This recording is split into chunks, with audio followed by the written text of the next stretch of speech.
심고 거두라 하십니다. 이런 제목으로 이 시간 함께 말씀의 은혜를 나누려고 합니다. 농자 천하지대 본야라 라는 말을 들어보셨죠? 정약용 선생께서 목민신서라는 책에서 이제 나온 하나의 구절인데요. 농자는 천하지대 본야라. 무슨 뜻입니까, 여러분? 과거에 농업이 이 나라의 중심 산업이었던 그런 시대에 농업과 농사를 짓는 농민의 중요성을 강조하는 말이죠. 농자 천하지대 본야. 한자어를 그대로 풀어보자면 농사를 짓는 사람이 하늘 아래에서 가장 근본적이고 기본적인 일을 하는 귀한 사람이다. 그런 의미가 되겠습니다. 직업에는 여러 가지 종류가 있잖아요. 산업공상. 모든 사람들이 하는 일들이 다 소중하고 귀합니다. 그러나 만약에 농사를 짓는 사람이 없다고 할 것 같으면 먹고 살 수 없기 때문에 농사야말로 사람이 생존하는 데 있어서 가장 기본적이고 중요한 일이기 때문에 그 일을 맡아서 하는 농부야말로 귀한 사람이다. 이렇게 인정을 하였던 것입니다. 그러나 여러분, 지금은 어떻습니까? 4차 산업혁명의 시대를 지나서 최첨단 AI 챗봇과 로봇이 사람을 대신하는 시대이죠. 전쟁터에서도 이제 탱크가 앞서가는 것이 아니라 뭐가 전쟁을 하죠? 드론이 전쟁을 대신하는 그런 시대에 살고 있기 때문에 농사를 짓는 농사꾼은 별로 중요한 자리를 차지하지 못하는 것이 사실입니다. 그렇지만 태초에 우리 하나님께서 천지를 창조하실 때 에덴을 창조하시고 그곳에 아담을 만들어 놓으셨습니다. 태초 하나님께서 에덴에 아담을 창조하셨는데 그 아담에게 주신 일이 뭐냐? 공장에서 열심히 일하는 기능공이 아니었습니다. 시장의 마케팅 전문가로 아담을 부르지 않으셨습니다. 대학의 교수로 아담을 만들지 않으셨어요. 오로지 아담은 농사 짓는 농사꾼으로 하나님께서 창조하셨다는 사실이에요. 처음 들어보셨죠? 성경을 보시겠습니다. 창세기 2장 15절 말씀입니다. 여호와 하나님이 그 사람을, 바로 아담을 얘기하는 겁니다, 이끌어 에덴 동산에 두어 그것을 경작하며 지키게 하시고, 에덴 동산에 있는 모든 것들을 가꾸고 경작하고 일구고 하는 일들을 아담에게 맡겨주신 거예요. 아담은 농사꾼이었습니다. 왜 그렇게 하셨을까? 여러분, 사람들이 가장 잘 이해하고 또 손쉽게 적응할 수 있는 것이 뭐냐면 바로 이 농사의 법칙이에요. 공부를 하지 않은 사람도, 연구를 많이 하지 않은 사람도, 누가 가르쳐주지 않아도 농사의 법칙은 아주 당연하고 자연스럽습니다. 그래서 예로부터 사람들은 땅은 거짓말을 하지 않는다 그랬던 거예요. 사람은 거짓말하지만 땅은 거짓말하지 않아요. 콩 심은 데 콩을 내고 팥 심은 데 팥을 내죠. 그렇죠? 사람은 콩 먹고도 팥 먹었다 그러고 팥 먹고도 콩 먹었다 하지만 땅은 거짓말을 하지 않아요. 왜냐하면 하나님께서 창조하신 질서가 농사의 법칙에 숨겨져 있기 때문에 그렇습니다. 그게 뭐냐면 심고 거두는 법칙입니다. 땀을 흘리고 그 결과로 거두게 하시는 법칙이죠. 심고 기다림이 있으면 반드시 거두게 하시는 법칙입니다. 그래서 이 마지막 때에 우리가 회복해야 할 법칙이 뭐냐면 창조의 질서인데 그것을 저는 에덴의 법칙이다 그렇게 말씀을 드리고 싶어요. 이 시대에 에덴의 법칙을 우리가 회복을 해야 돼요. 뿌림과 거둠의 법칙이죠. 심고 거두는 법칙입니다. 이 시대 많은 사람들은 심지 않고 거두려고 그래요. 뿌리지 않고 얻으려고 그래요. 땀을 흘리지 않고 뭔가 내 것으로 만들려고 그래요. 이것은 창조의 질서와 에덴의 법칙을 어기는 행위입니다. 그래서 우리가 9월달을 맞이해서 우리 대양제일교회는 심고 가꾸는 사람들이라는 주제를 가지고 한 달 동안 함께 달려갈 겁니다. 그 첫 번째 시간으로 심고 거두라 하십니다. 이런 제목으로 제가 말씀을 대언하고 있습니다. 여러분, 농사의 제1법칙은 심어야 거둔다고 하는 것입니다. 이런 부정할 사람 있습니까? 심지 않으면 뿌린 것이 없으면 무엇도 없어요? 거둘 것도 없다. 예수님께서 하나의 비유를 들어주셨는데 바로 달란트 비유입니다. 한 귀인이 외국에 나가면서 종들을 불러서 한 사람에겐 5달란트, 한 사람에겐 2달란트, 한 사람에게는 1달란트를 맡기고 떠나갔습니다. 그리고 오랜 시간이 지나서 다시 돌아와서 그 종들과 이제 결산을 하게 되어지죠. 5달란트 받은 종은 또 다른 5달란트를 남기고 10달란트를 가지고 와서 주인에게 드렸습니다. 2달란트 받았던 종도 2달란트를 남겨서 4달란트를 주인에게 드렸습니다. 그런데 1달란트 받았던 종은 어떻게 했습니까? 그 1달란트를 땅에 묻어 두었다가 가지고 와서 주인에게 드리면서 이렇게 얘기합니다. 마태복음 25장 24, 25절입니다. 1달란트 받았던 자는 와서 이르되 주인이여 당신은 굳은 사람이라. 심지 않은 데서 거두고 해치지 않은 데서 모으는 줄을 내가 알았으므로 두려워하여 나아가서 당신의 달란트를 땅에 감추어 두었나이다. 보소서 당신의 것을 가져왔나이다. 그랬더니 이 주인이 화가 났어요. 그래서 사람 종들에게 시키죠. 이 게으르고 악한 종에게 있는 손에 있는 달란트를 빼앗아서 10달란트 가진 자에게 주고 이 사람을 바깥 어두운 데 내쫓아서 그곳에서 슬피 울며 이를 갈도록 하여라. 그를 내쫓습니다. 여러분, 이 사람이 뭐 잘못했습니까? 주인의 것을 가지고 뭐 도둑질했습니까? 아니면 그것을 잃어버렸습니까? 까먹었습니까? 원금 그대로 갖다 드렸잖아요. 근데 이 1달란트 받았던 종에게 주인이 그렇게 화를 나면서 이렇게 진노하신 이유가 뭐냐? 여러 가지 이유가 있겠지만 오늘 말씀을 통해서 보는 것은 뭐냐면 그 종이 주인에 대해서 오해한 거죠. 어떻게 해요? 그 주인은 심지 않은 데서 거두고 해치지 않은 데서 모으는 사람으로 잘못 오해했던 거예요.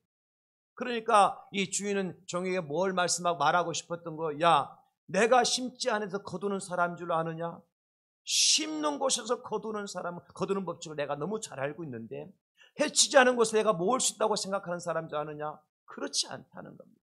그래서 그 종에게 악하고 게으른 종이라고 무익한 종이라고 그 종을 책망하면서 쫓아낸 것입니다. 여러분, 그렇습니다.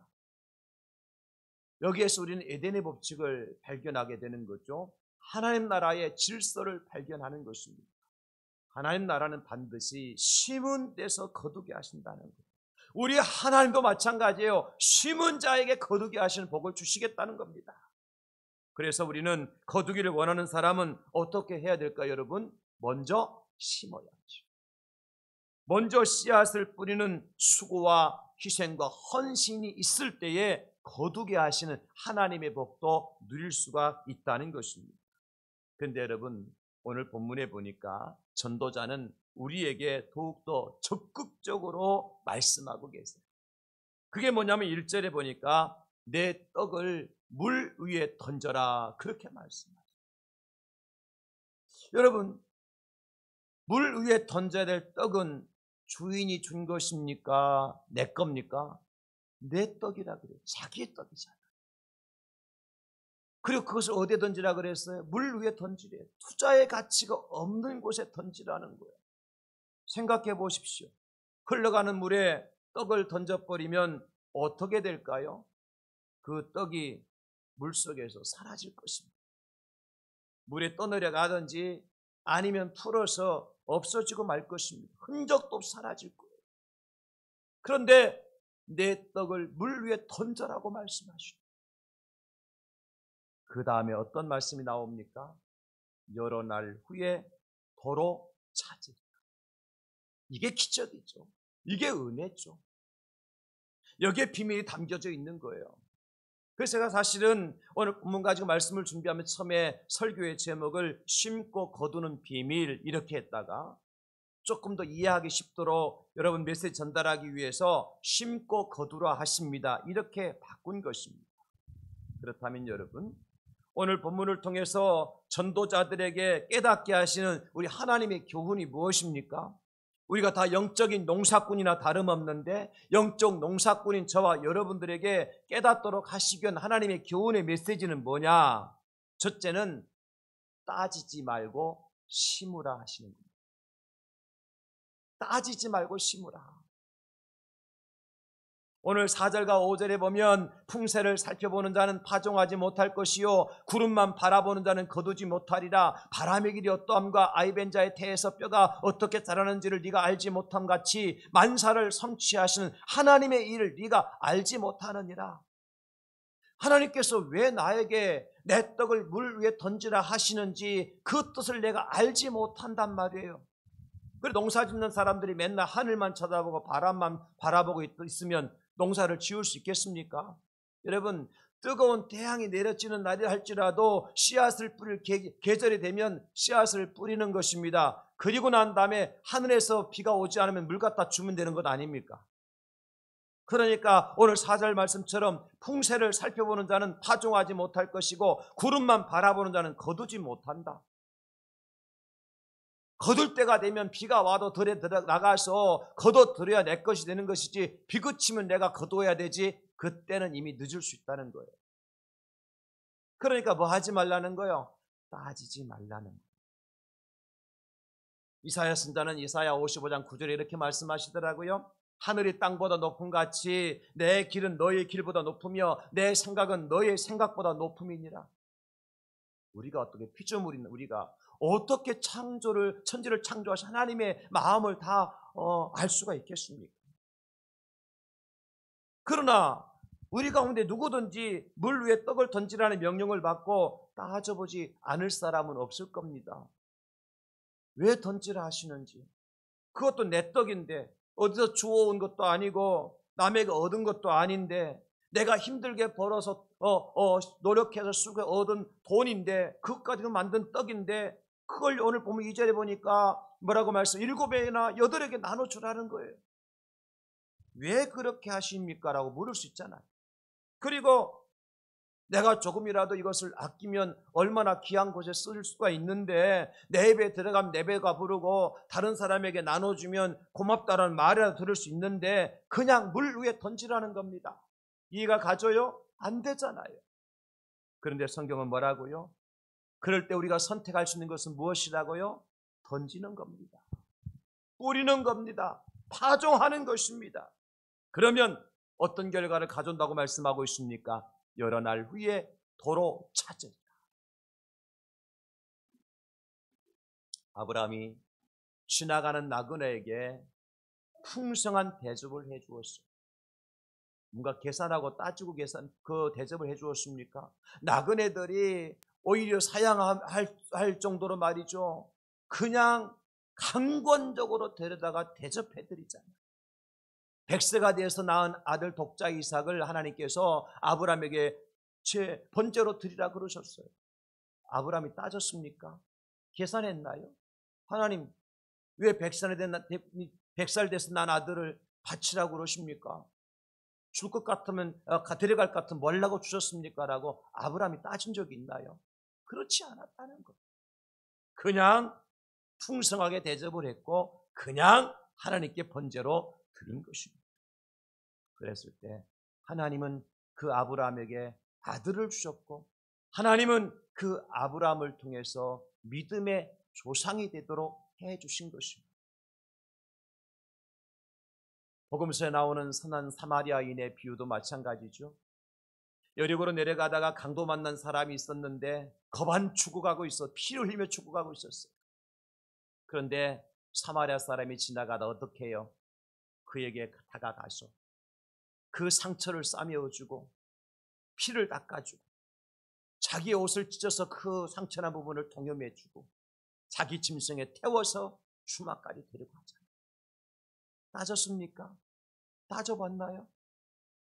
돈이 얼마나 들어갈 것이며 내가 지금 여행 중에 시간이 얼마나 소요가 될 것이며 그 다음에 이렇게 해줌으로 말미암아 나에게 돌아올 몫이 무엇인가를 따지고 계산하고 도와줬냔 말이에요. 그렇지 않잖아요. 눈에 보이니까 달려가서 그렇게 도와주고 그렇게 했던 겁니다. 그러나 똑같은 현장을 지나가던 레위 사람이나 제사장은 어떻게 했습니까? 따졌습니다. 계산했습니다. 레위 사람이 만약에 내가 그 피 흘린 사람에게 가서 피를 닦아주다가 내 몸에 피라도 묻으면 이것은 부정한 사람을 만졌기 때문에 율법을 어긴 죄를 짓는 것인데 내가 그것을 해야 마땅한가? 제사장은 내가 제사를 드리러 가는 것인데 만약에 이 사람과 지금 돌봐주다가 시간이나 놓쳐서 제사를 드리지 못하면 어떻게 될 것인가 라고 따지지 않았겠습니까? 이런저런 상황을 따지고 생각하다 보니까 그들은 어떻게 했습니까? 그냥 지나쳐갔어요. 이 차이예요.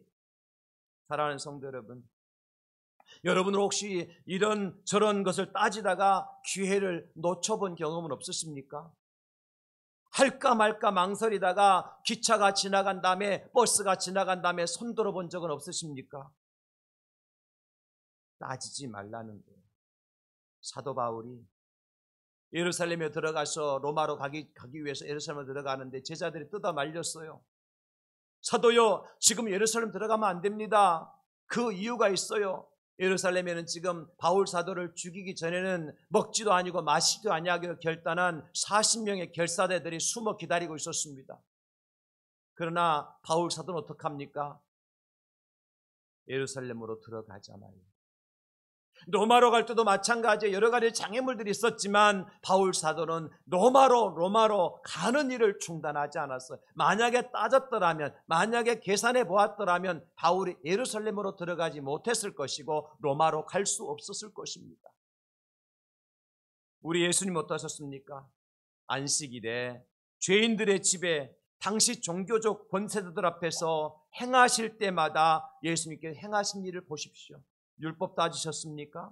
당신이 잡히셔서 십자가에 달리실 것이라는 사실을 뻔히 아시면서 따지지 않고 그 일들을 행하셨습니다.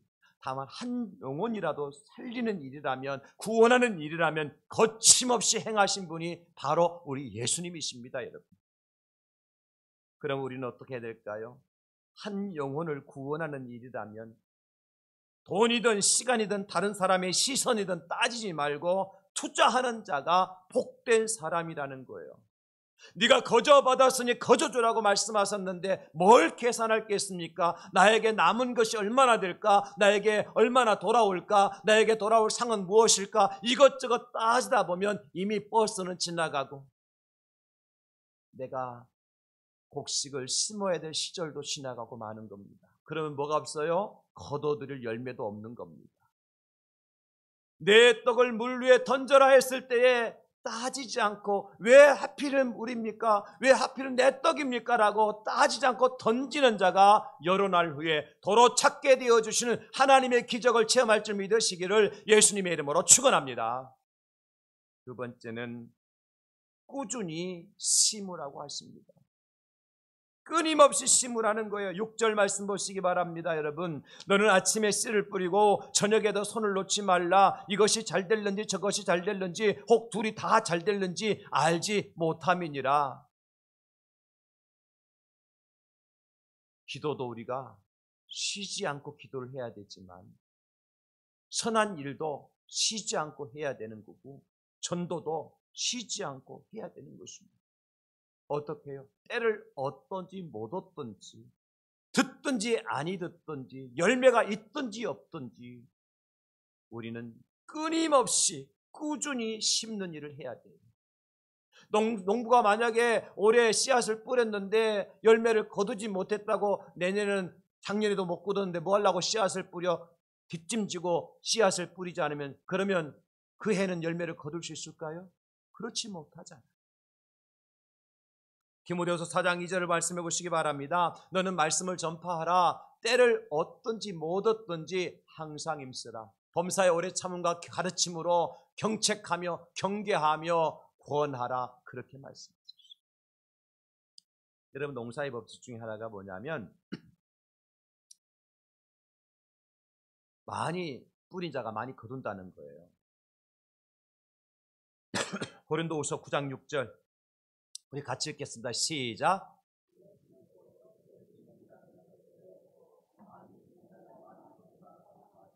아멘. 적게 심는 자는 적게 거두고 많이 심는 자는 많이 거두는 거 하늘나라 법칙이에요. 10평의 땅에 씨앗을 뿌린 사람하고 1000평의 땅에 씨앗을 뿌린 사람하고 똑같이 거둔다면, 아니 10평의 씨앗을 뿌린 사람이 더 많이 거둔다면 누가 1000평에서 농사 지으려고 고생하겠습니까? 여러분 그렇잖아요? 아무리 기술이 좋고 땅이 좋아도 10평에서 거두는 양하고 1000평에서 거두는 양은 다를 수밖에 없습니다. 선도도 마찬가지예요. 어떤 경우에 우리가 교회 선도 집회를 하게 되어질 때에 작정을 초청할 전도 대상자를 작정하잖아요. 어떤 사람은 나는 이번에는 꼭 한 사람을 반드시 전도할 거야 그러면서 한 사람을 작정해요. 그래도 여러분 내 인생의 마지막이 될지 모르는데 이번에 500명은 해야 되겠다. 500명 작정하는 분 계세요. 결과는 어떻게 될까요? 하나님 나라 법칙은요, 심은 대로 거두게 하시는 분이셔요. 그러니까 한 명을 작정한 분이 정말 정성을 다해서 최선을 다해서 한 분을 모시고 올 수 있습니다.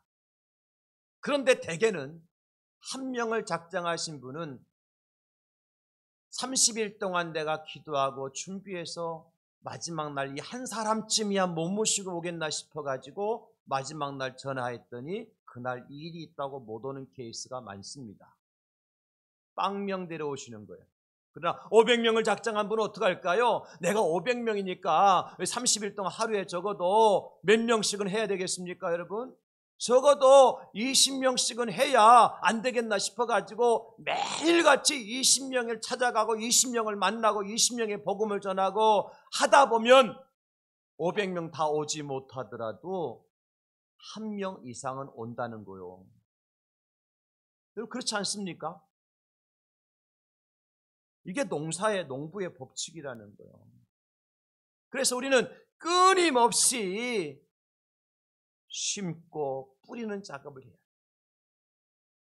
성경에 보니까 다비다라고 하는 도루가라고 하는 그 여제자의 이야기가 나와요. 이분은 평상시에 선행과 구제하는 일이 심히 많았던 사람인데요. 사도행전 9장 36절에 요바에 다비다라는 여제자가 있으니 그 이름을 번역하면 도루가라. 선행과 구제하는 일이 심히 많던, 여기 심히 많다는 것은 단회적으로 구제와 선행을 했다는 것이 아니잖아요. 셀 수 없을 정도로 끊임없이 계속해서 선한 일과 구제하는 일에 열심을 냈던 여인이 바로 도루가 다비다라는 여인이었어요. 근데 그가 병들어 죽게 되었어요. 베드로를 부르죠. 베드로가 찾아갔을 때에 거기 함께 울던 자들에게 베드로에게 보여준 것이 뭔지 아십니까? 사도행전 9장 39절에 베드로가 일어나 그들과 함께 가서 이르매 그들이 데리고 다락방에 올라가니 모든 과부가 베드로 곁에 서서 울며 도루가가 그들과 함께 있을 때에 지은 속옷과 겉옷을 다 내보이거늘. 여러분, 이 도루가라고 하는 여제자는 단회적으로 일시적으로 선행하고 구제하는 일을 끝난 사람이 아니에요. 언제까지? 죽을 때까지, 숨을 거두기 직전까지 그 일을 계속했던 거예요. 그러니까 그 과부들이 베드로에게 보였던 옷가지 중에는 아직도 완성되지 아니한, 아직도 바느질을 해야 될, 아직도 가위질을 해야 될 그런 옷가지가 없었겠습니까? 있었을 거예요. 베드로가 이것을 본 겁니다, 여러분.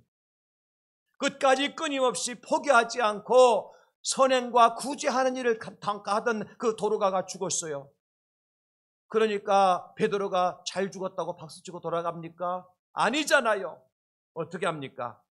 사도행전 9장 40절 베드로가 사람을 다 내보내고 무릎을 꿇고 기도하고 돌이켜 시체를 향하여 이르되 다비다야 일어나라 하니 그가 눈을 떠 베드로를 보고 일어나 앉는지라. 왜 그랬을까요? 아직도 여러분 다금질하기 전에 옷가지가 남아있다니까.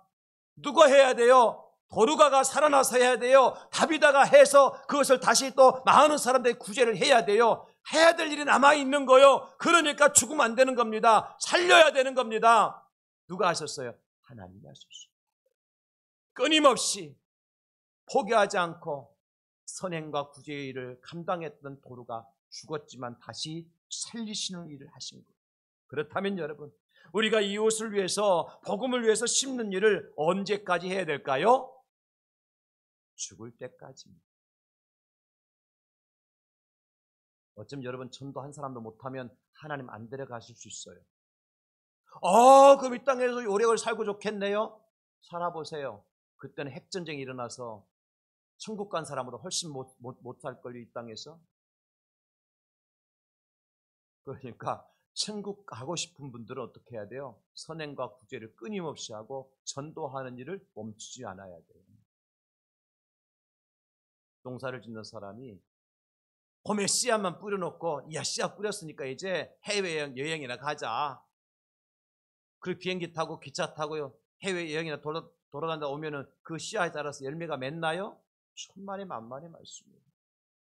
봄에 씨앗을 뿌렸으면 여름에 땀을 흘리면서 갖고 와야 되고요. 가을에 거둬들인 일까지 일손이 더 많아지는 거예요.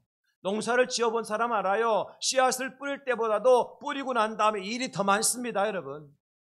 근데 그 일을 하지 않으면, 끊임없이 일하지 않으면 그 열매를 거둬들일 수가 없다니까요.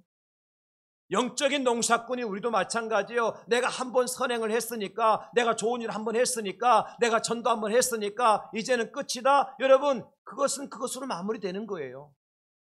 그러나 여러 날을 위해 도로 찾기 위해서는 어떻게 해야 돼요? 끊임없이 뿌려야 된다. 끊임없이 심어야 된다는 것입니다. 저는 우리 대한민국의 모든 성도님들이 이제 하나님께 우리에게 선한 마음을 주셨는데, 선한 일을 시작하신 하나님 우리 안에서 역사하시는데 그 일을 마칠 때까지 하나님 쉬지 아니하실 줄로 믿습니다. 그렇다면 하나님의 은혜를 받아서 여러분들이 계속해서 뿌리고 심는 일을 여러분 쉬지 아니하고 끊임없이 감당하실 수 있기를 예수님의 이름으로 축원합니다. 마지막 세 번째는요, 캄캄한 날을 생각하며 즐겁게 심으라는 거예요. 오늘 본문 8절에 보니까 사람이 여러 해를 살면 항상 즐거워할지로다. 그러나 캄캄한 날들이 많으니 그 날들을 생각할지로다. 다가올 일은 다 헛되도다. 요셉이 애굽에서 7년 동안 풍년이 들었을 때 어떡하죠? 그 알곡을 모아서 애굽에 있는 곳간마다 창고마다 다 보관하도록 했어요. 오히려 풍년이 들었지만 더 많은 세금을 거두어 가지고 알곡을 저장하도록 했어요. 뭐 때문에 그랬습니까? 앞으로 다가올 7년 흉년을 위해서. 여러분, 우리 인생에 봄만 있는 게 아니죠. 뜨거운 여름도 있고 풍성한 가을만 있는 것이 아니라 폭풍 한솔 몰아치는 겨울도 있는 것입니다. 여러분, 개구리 올챙이적 생각 못한다는 말 들어보셨어요? 무슨 얘기죠? 생각해 보십시오. 우리나라 대한민국이 언제부터 경제대국이 되었습니까? 언제부터 우리가 먹고 남은 음식을 버리며 살았습니까? 언제부터 우리가 한여름에 에어컨이 없이 살 수 없다고 불평하고 살았나요? 적어도 6.25 직후에는, 6.25 전쟁 직후에 대한민국이 어떤 상황이었는지 아시잖아요. 저 앞으로 예멘이나 에티오피아 다음으로 최빈국 3위가 대한민국이었습니다. 여러분, 믿어집니까? 예멘, 그 다음에 에티오피아, 그 다음에 대한민국이었다니까요. 그 당시에 우리나라 1인당 GDP가 67불이었어요. 세계 평균이 200불 이상일 때 말입니다. 지금은 우리나라 GDP가 36,000불입니다. 사랑하는 성도 여러분, 그 당시 우리는 아침에 일어날 때마다 이런 인사를 드렸어요. 안녕하셨습니까? 거리에서 만나면 이런 인사 드렸어요. 식사는 하셨습니까? 진지 드셨습니까? 밤새 안녕하지 못했고 하루 세끼 밥 먹는 일이 그렇게 쉬운 일이 아니었어요. 근데 지금은 우리가 먹고 남아서 버리는 음식물 찌꺼기만 하더라도 지금 처치할 곳이 없어 난립니다. 저는 그래서 제 밥그릇에 깨 한 톨도 남기지 않으려고 하는 거요. 제가 배고파 봤기 때문에. 학교 다닐 때 먹을 도시락이 없어서 그야말로 수도가 가서 냉수 마시고, 돌아올 때 배고프니까 소나무 껍질, 석껍질 벗겨 먹으면서 배를 채우고, 그런 때가 몇 년 안 지났습니다, 여러분. 수백 년 지났습니까? 그렇지 않잖아요. 그렇다면 우리가 지금 어떻게 해야 될까요? 어떻게 해야 될까요? 그때를 생각한다면 심어야죠. 뿌려야죠. 나눠야 되지 않겠습니까? 우리 교회 초창기 교회 개척할 때 생각하면 눈물이 납니다. 브로크담으로 쌓여진 벽돌 한 장으로 쌓여진 그 교회당, 주먹으로 치면 브로크가 빵끈할 정도로 그 안에서 예배를 드릴 때 에어컨이 어디 있습니까? 선풍기라 쥐들이 있었는 줄 아세요? 교회당 선풍기가 양쪽에 하나씩 2개밖에 없었고 강대상 선풍기도 없었습니다. 마이크가 있었습니까? 집회할 때 마이크가 없어서 이웃집 교회 가서 마이크 빌려다가 집회를 했습니다. 식당요, 그 지하식당, 계단으로 칙칙한 지하식당, 지들의 놀이터, 말도 못했습니다. 거기서 땀 뻘뻘 흘리면서 우리 권사님 집사님들 점심을 해서 성도들에게 대접을 했다. 지금 생각하면요, 눈물 없이 볼 수 없는 드라마 같은 현장이었습니다. 그런데 지금 어떻습니까? 그렇다면 우리가 그 과거로 돌아갈 수는 없지만 내게 준 하나님의 은혜를 한번 생각하고 그 인생에 캄캄했던 그날, 여러분, 우리 인생이 고단하고 우리 자녀들의 앞날이 캄캄했던 그 시절을 기억하면서 심는 일을 게을리 하지 말아야 된다는 것입니다. 왜냐하면 기억하십시오, 언제 또 우리에게 이런 핍절한 날이 다시 돌아올지 모르기 때문입니다. 몰라요. 아르헨티나가 여러분 1970년대만 하더라도 세계의 경제 대국 미국과 겨루는 나라였습니다. 아르헨티나는 농사를 짓는 그러한 곡물 곡창지대가 많아서 유럽에 있는 모든 나라들이 아르헨티나 가서 이제 농산물을 수입해오는 그런 곳이었어요. 지금도 그렇습니까? 아르헨티나가 몇 번이나 망했습니다.